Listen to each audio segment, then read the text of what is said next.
Sexual masculina é um problema que pode atingir qualquer homem em todas as fases da vida. Eu convidei o Dr. Luiz Gustavo Cripa mais uma vez aqui com a gente, urologista, para falar sobre esse assunto e tirar todas as nossas dúvidas. Tudo bem, Dr. Luiz? Muito bem, e você? Bem também, graças a Deus. Obrigada mais uma vez por ter vindo. Imagina, viu? eu que agradeço.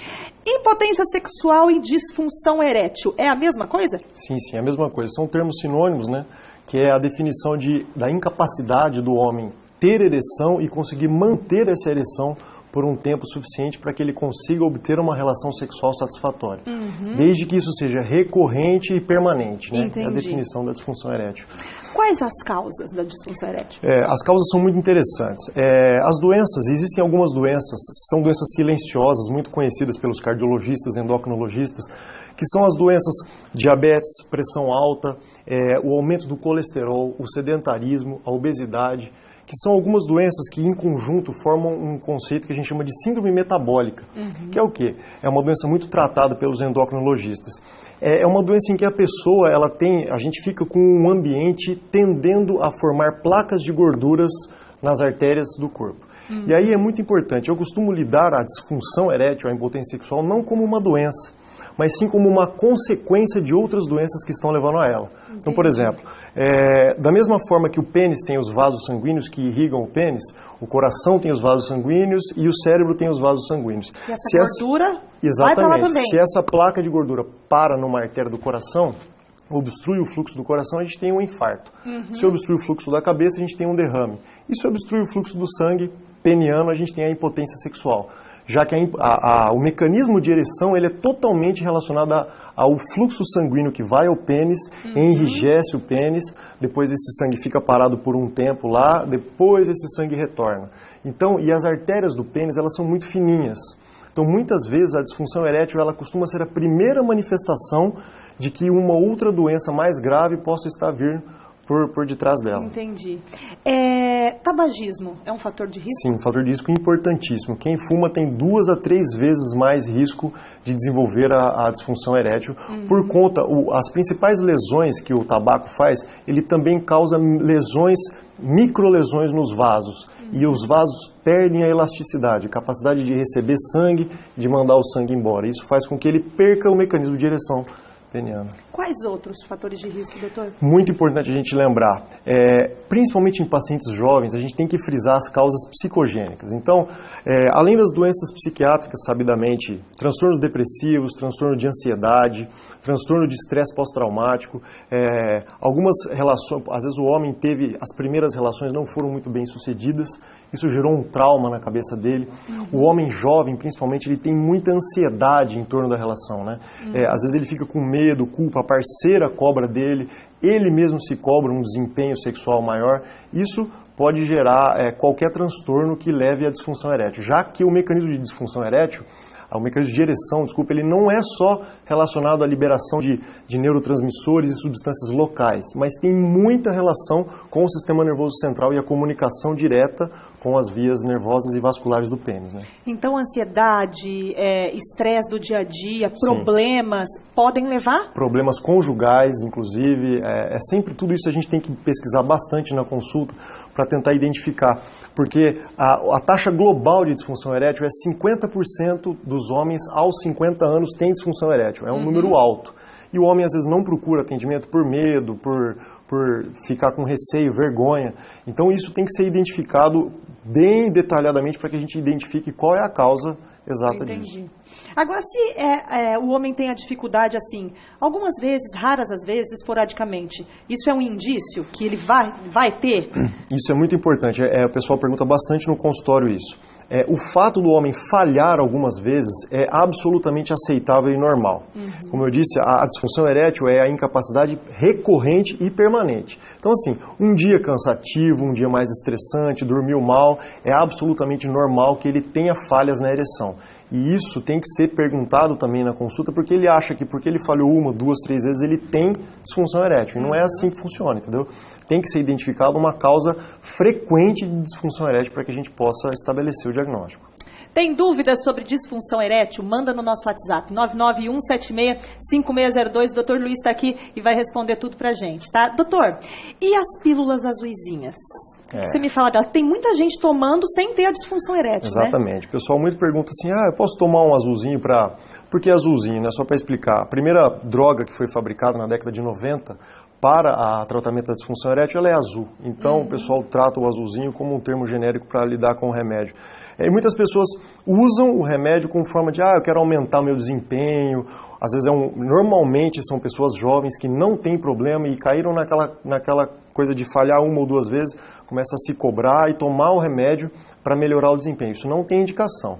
Então, assim, a medicação ela tem que ser usada nos casos documentados da doença para melhorar o tratamento, já que ela envolve uma série de liberação de substâncias que aumentam a vascularização do pênis e pode trazer uma série de efeitos colaterais quando usado de uma forma inapropriada, principalmente por homens jovens que têm esse mecanismo erétil normal. Ele não precisa de algo para aumentar o fluxo sanguíneo do pênis, entendeu? Agora, doutor, remédio, a gente estava falando de remédio, de uso contínuo. Pode dar impotência sexual? Existem algumas drogas para o tratamento de algumas doenças que podem interferir na função erétil. Existem alguns antihipertensivos. Hoje, os cardiologistas trabalham com classes de antihipertensivos muito modernas e poucas delas causam interferência na função sexual. Mas existiam alguns remédios para pressão antigos que interferiam bastante. A gente tem que sempre pesquisar isso aí. Antipsicóticos, antidepressivos, algumas drogas para tratamento de convulsão, transtornos psiquiátricos podem interferir, o tabaco, como a gente falou, e as drogas ilícitas como cocaína, maconha e o próprio álcool também interferem com a ereção, todos eles. A gente tem uma pergunta aqui no WhatsApp, olha, ele fala que desde jovem já sofre de impotência sexual. O que fazer? Mas aí ele coloca que desde jovem sempre teve ejaculação precoce também e nunca teve uma relação satisfatória. Hoje, aos 40 anos, sofro mais ainda. O que fazer no meu caso? Isso aí uma vez a gente até comentou na outra vez que a gente falou sobre ejaculação precoce. A ejaculação precoce é o mecanismo de ereção. A partir do momento que o homem ejacula, ele tem uma liberação de substâncias que fazem com que aconteça a detumescência do pênis, ou seja, a flacidez peniana.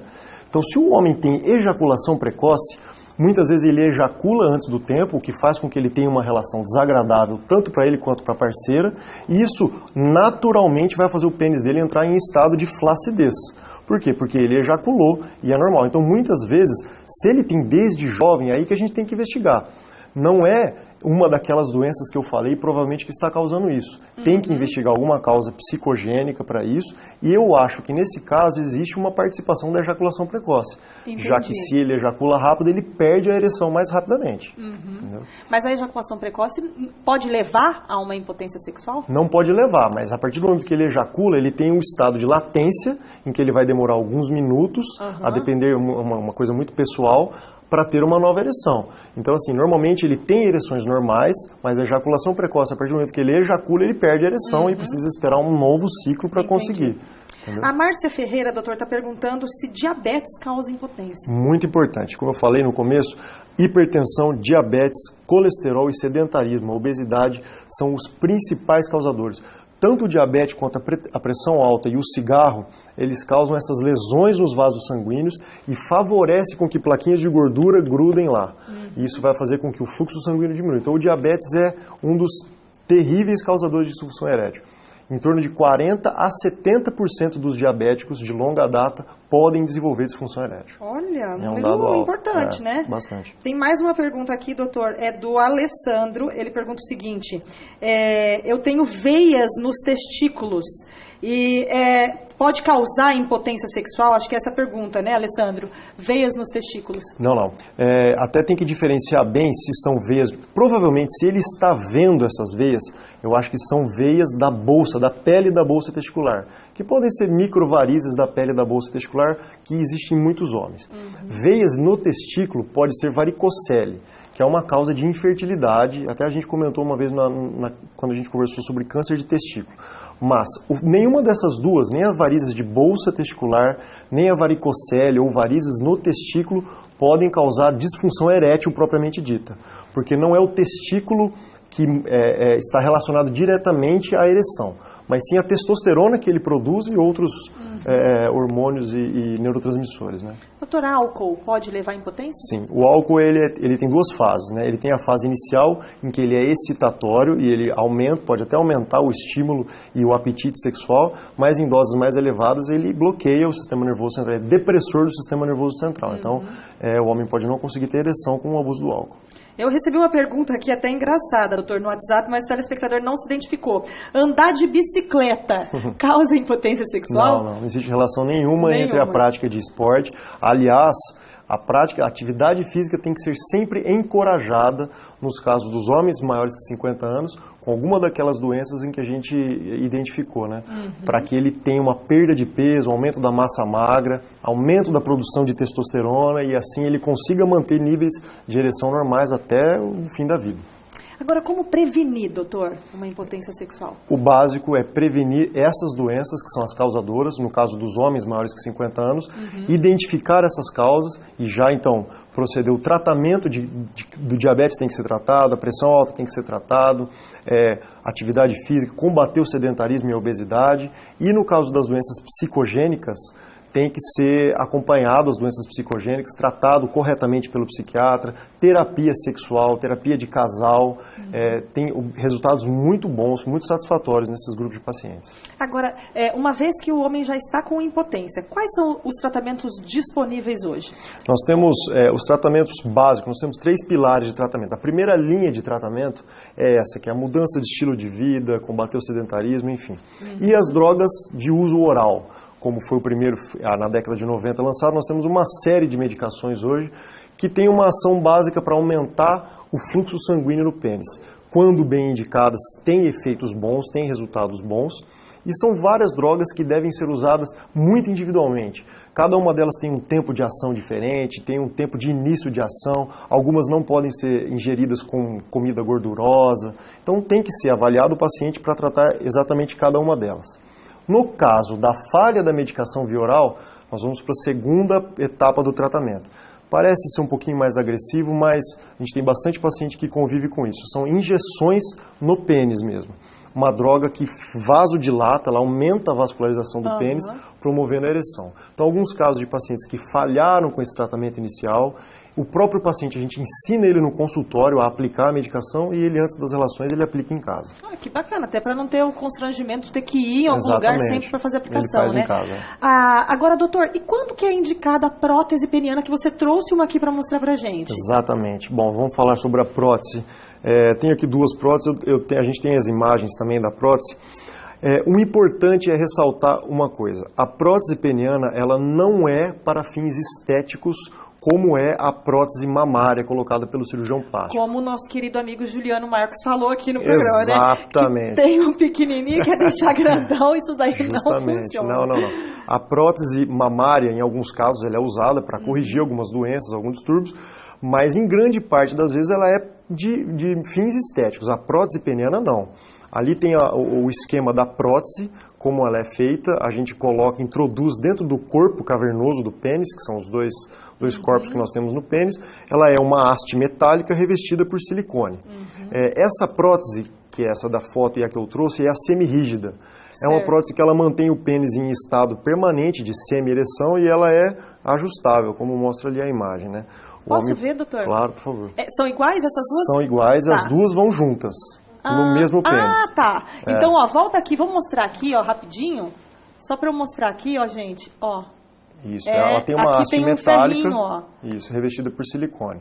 Essa é a mais utilizada, ela é a que tem menos índice de rejeição, menos complicações. E a gente viu uma outra ali que tem até uma bombinha, né? Vamos colocar a foto, essa é diferente. Isso, essa é a prótese inflável. Ela tem aquele dispositivo que vai na bolsa testicular, é um dispositivo em que o homem, todo aquele sistema, desde aquela bolsinha que vai lá dentro, o dispositivo na bolsa testicular e a prótese, eles são cheios de um líquido, de água destilada, que você, ao apertar aquele dispositivo da bolsa testicular, você joga a água que está naquele reservatório maior para dentro da prótese que está no pênis, fazendo com que ele entre em ereção. Entendi. Mas tudo isso é por dentro? Tudo implantado cirurgicamente. Tem nada para fora? Nada para fora. Tá. O pumpzinho, que é o dispositivo, fica dentro da bolsa testicular e aquele outro reservatório que contém o líquido que vai para o pênis fica dentro da pelve, ali dentro da... A gente coloca, na verdade, entre a gordura abdominal e o músculo da parede abdominal. Mas a mais usada, você está essa é a mais utilizada. Daí, né?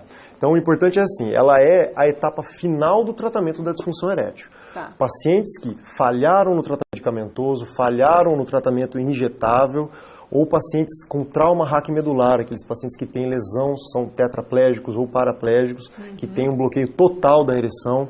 Esses pacientes, sim, essas pessoas têm indicação da prótese. Quando bem utilizada e bem indicada, ela tem um índice de satisfação muito alto. Perfeito, doutor. Olha, que bom saber que tem tratamento, viu, meus lindos? E minhas lindas que também estão sofrendo aí com os maridos. Obrigada, viu, doutor Luiz? Eu que agradeço, muito obrigada, imagina. Viu? Sempre um prazer.